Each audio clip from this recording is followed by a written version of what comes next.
Excellencies, friends, ladies and gentlemen, I'm really pleased to greet the participants of the National Forum on Sustainable Development, an important platform for reviewing progress on the Sustainable Development Goals and for brokering new partnerships.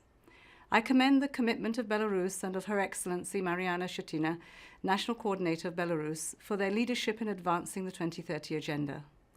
A whole-of-society approach is critical for enacting the transformation needed by 2030. The engagement of the Parliament, executive and local authorities, civil society, the private sector and academia are all essential to achieve the Sustainable Development Goals. The SDGs necessitate growing inclusive economies with a new green and sustainable development paradigm that addresses inequalities and reaching those that are lagging behind. Fortunately, it is much that we can build on in Belarus.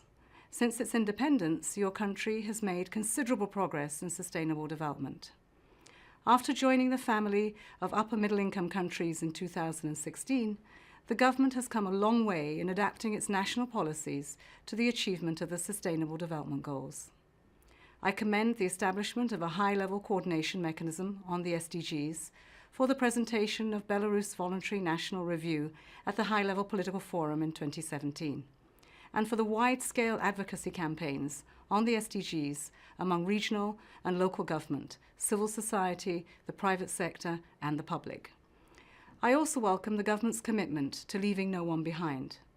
The ambitious programs aimed at realizing the rights of persons with disabilities are particularly impressive, not least the Republican Rehabilitation Center for Children with Disabilities that I visited in February last year. I also encourage the continuing work between the United Nations and the national authorities to review current practices and share best international standards related to juvenile justice, prevention of and response to violence against women.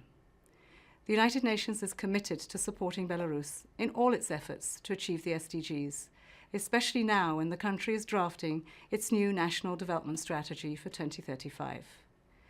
With the ongoing repositioning of the United Nations Development System, I am confident that we can provide improved support for the formulation of this new strategy 2035 and implementation of the country's vision. Globally, as Vice President of the Economic and Social Council here in New York, Belarus will continue to play an important role in the SDG follow-up and review processes, including at the high-level political forum. Your deliberations today will be key to inform on how far we have progressed and the critical steps we have to make to realize the SDGs locally. Together, we can make the Sustainable Development Goals a reality for everyone in Belarus and beyond. I thank you and wish you a productive meeting.